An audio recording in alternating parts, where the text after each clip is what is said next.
Sir, तुम्ही नागपूरमध्ये केले होते त्यावेळेला उत्तराधिकारी या मुद्द्यावर तुम्ही वक्तव्य केलं होतं. त्याच्यावर मुख्यमंत्री फडणवीसांनी असं म्हटलंय, वडील असताना मुलं उत्तराधिकारी म्हणून विचार करत नाहीत, ही मोगली संस्कृती आहे. 2029चे पंतप्रधान हे मोदीच असणार आहेत, आम्ही तसंच पाहतो असं बोलले. हे देवेंद्र फडणवीस ठरवणार नाहीत. 2029ला कोण मुख्यमंत्री होतील किंवा नाही हे देवेंद्र फडणवीस यांच्या हातात नाही. 2019ला महाराष्ट्रात लोकसभेला देवेंद्र फडणवीस यांच्या पक्षाचा पराभव झाला. 2019ला नरेंद्र मोदी हे बहुमताचा आकडा गाठू शकलेले नाही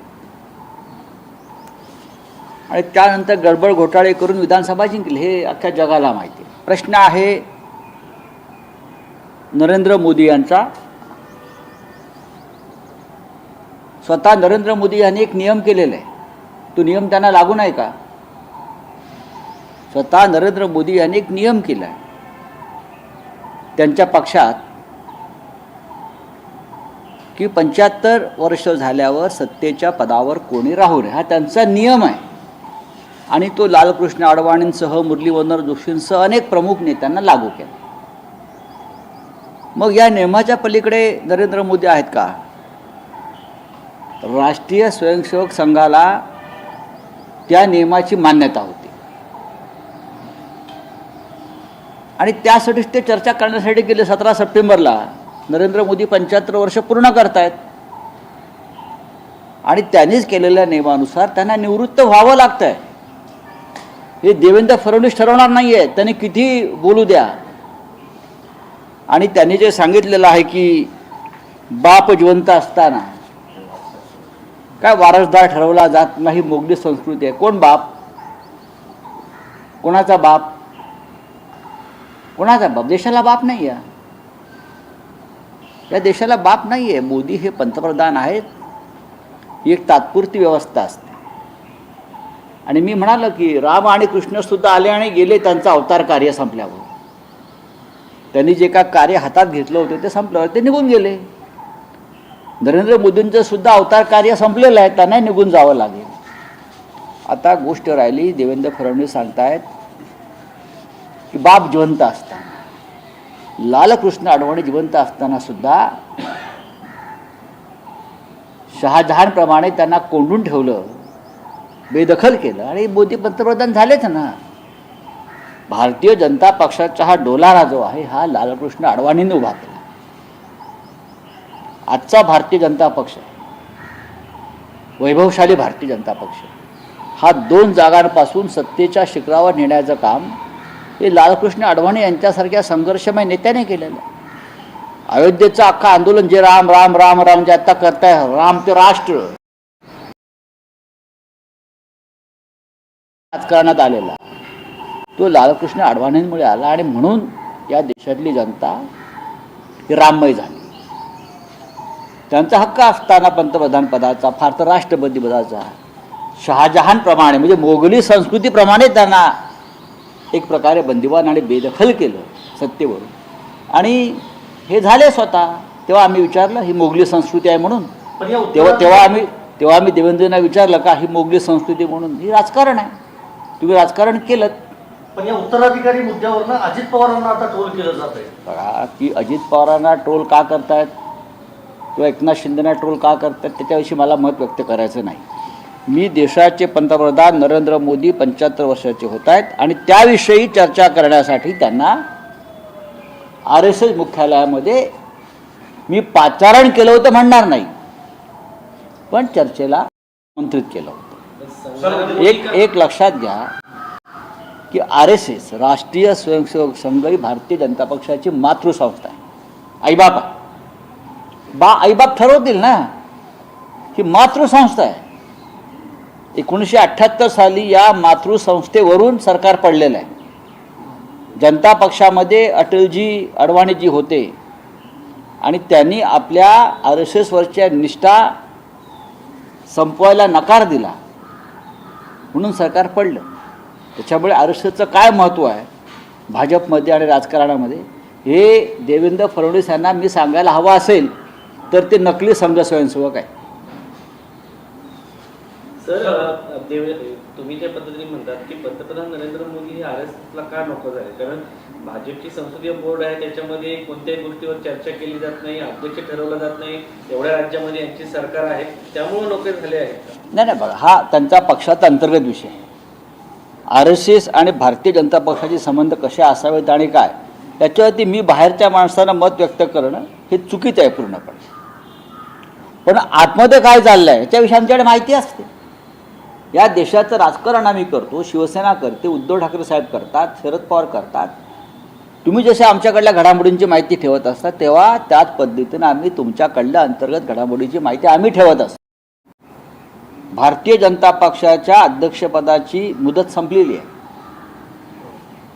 तरीही भारतीय जनता पक्ष त्याचे हे शिखर पुरुष अध्यक्ष नेमू शकले नाहीत. कारण भारतीय जनता पक्षाला जो अध्यक्ष नेमायचा आहे त्यात राष्ट्रीय स्वयंसेवक संघाचं एक भूमिका आहे आणि ती भूमिका त्यांना मान्य करावी लागेल असं संघाचं म्हणणं, ही आमची माहिती आहे. आताही नाही म्हणते पण आमची पक्की माहिती आहे.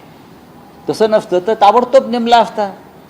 पण नड्डांना मुदतवाढ दिली जाते, नड्डांना मुदतवाढ दिली जाते, त्यांनी पाहावं तो. पण अंतर्गत पडद्यामागे अनेक घडामोडी घडत आहेत.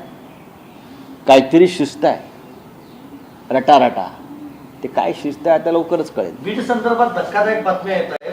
तुरुंगामध्ये जाऊ द्या होते होते किती काय त्याच्यावर चर्चा करणार. ते कराड आणि ते कोणते घुले झुले फुले हा तिकडले किती काय चर्चा करणार. या महाराष्ट्रात दुसरं काय काम आहे की नाही. तुरुंगात रोज मारामारा होतात. मी तुरुंगात होतो.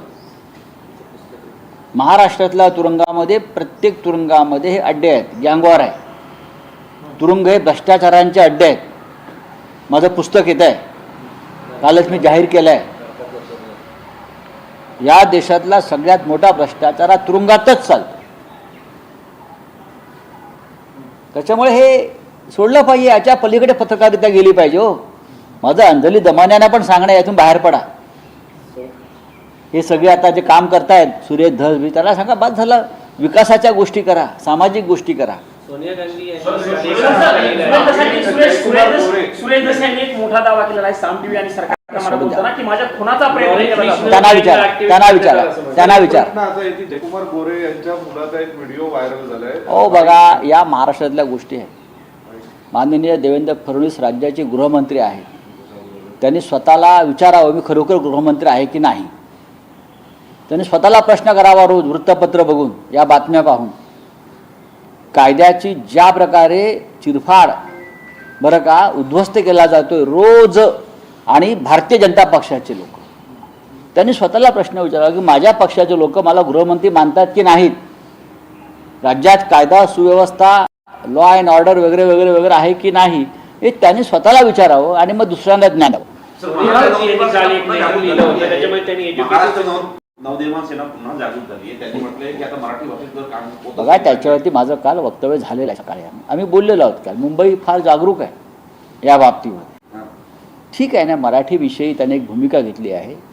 लोकसभेला त्याने हिंदुत्वाची भूमिका घेतली होती, विधानसभेला अजून एक भूमिका घेतली. त्यांचा पक्ष भारतीय जनता पक्षाचा मित्रपक्ष आहे, खास करून देवेंद्र फडणवीस यांचा मित्रपक्ष. त्याच्यामुळे फडणवीसांना कोणत्या भूमिका हव्यात पुढल्या काळात त्यानुसार ते घेत असतात. हा त्यांचा प्रश्न आहे. कुणाल कामराचा जो शो झाला होता 2 फेब्रुवारीला सर, प्रेक्षकांनाही आता पोलिसांकडनं समन्स पाठवण्यात आले आहेत. प्रेक्षकांचे जबाब नोंदवले जात आहेत. मूर्ख आहे ते. कायद्याला गाढव समजत आहेत आणि कायद्याचा गैरवापर करत आहेत. अशा पद्धतीनं या देशामध्ये कोणत्याही प्रकारे अभिव्यक्ती स्वातंत्र्य राहणारच नाही. तुम्ही प्रेक्षकांना गुन्हेगार ठरवताय. कोणता कायदा या महाराष्ट्रामध्ये काय आहे? आणीबाणीपेक्षा भयंकर आहे. इंदिरा गांधींची आणीबाणी यांच्यापेक्षा 100 पट उत्तम होती. अशा प्रकारचा सगळा कारभार महाराष्ट्रात सुरू आहे. आणि हे म्हणे आणीबाणी विरुद्ध लढले, भंपक आणि बोगस लोक हे आणीबाणी विरुद्ध लढले, सेन्सॉरशिप विरुद्ध लढले.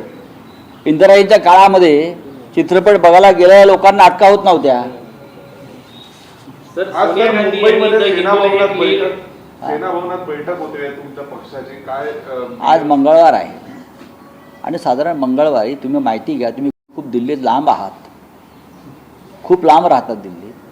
सेना भवनाकडे पाहून काय इतक्या लांबून आतमध्ये बरंच काय काय चालत असतं.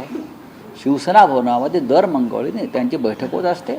आम्ही इथे असल्यामुळे आम्ही त्या बैठकीला आज जाऊ शकत नाही, पार्लमेंट असल्यामुळे.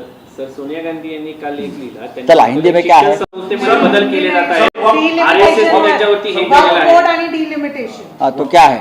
वर्क बोर्ड बिल आणलं जाणार आहे आणि त्या संदर्भात सांगितलेलं आहे की किरण रिजिजू असं म्हटले की अब आल्यावर बोलू ना. लोकांना बिल आलंय का? केलं नाही, जातं. उद्या सर आणलं इतक्या जातं. विरोधानंतर पण उद्या टेबल केलं जाणार आहे. काँग्रेसनं बैठक बोलवली उद्या मोठी आणि- सगळ्यात. हा, येऊ द्या. खरं म्हणजे ह्याच्यावरती नितीश कुमार, चंद्राबाबू, चिराग पासवान हे जे या सरकारमधले मित्रपक्ष आहेत मोदींचे, त्यांनी आपली भूमिका आधी जाहीर केली पाहिजे. जनता दल युनायटेड, तेलुगू देशम, चिराग पासवानचा लोक जनशक्ती पक्ष, अपना दल, असे अनेक पक्ष आहेत. त्यांनी या बिलासंदर्भात आपलं मत व्यक्त आधी करावं, मग आम्ही आमचं मत व्यक्त सुधीर करू. मुनगंटीवारांनी पुन्हा एकदा नाराजी व्यक्त केली आहे. जाऊ त्यांनी द्या. म्हटलं दिल्लीचं फक्त महाराष्ट्राला राखायचं असेल ठीक आहे. तर चंद्रपूरला वजा करून हे होणार नाही असं त्यांनी म्हटलेलं आहे. महाराष्ट्र खूप मोठं आहे, महाराष्ट्रामध्ये चंद्रपूर नाही. Sir MK. Stalin one more time last वीकला बघितलेल्या डिलिमिटेशनला घेऊन मीटिंग्स आफ्टर मीटिंग्स करतायत. करू द्या. साऊथ घाबरत आहे की त्यांचं डिलिमिटेशन झालं तर त्यांच्या सीट्स कमी होतील आणि कम्पॅरेटिव्हली नॉर्थ येणार. आपण सपोर्ट करतात की नाही? नाही नाही, त्याच्यावर अजून आमच्याशी त्यांनी चर्चा केलेली नाही. हा फक्त दक्षिणेत डिलिमिटेशन हा संपूर्ण देशाचा विषय आहे. या संदर्भात आम्हाला एकत्र येऊन त्याच्यावर चर्चा करावी लागेल, बोलावं लागेल. कोणाचं किती नुकसान होतं आहे आणि मोदी शहांचा किंवा भाजपचा किती फायदा होतो याच्यामध्ये प्रॉफिट अँड लॉस.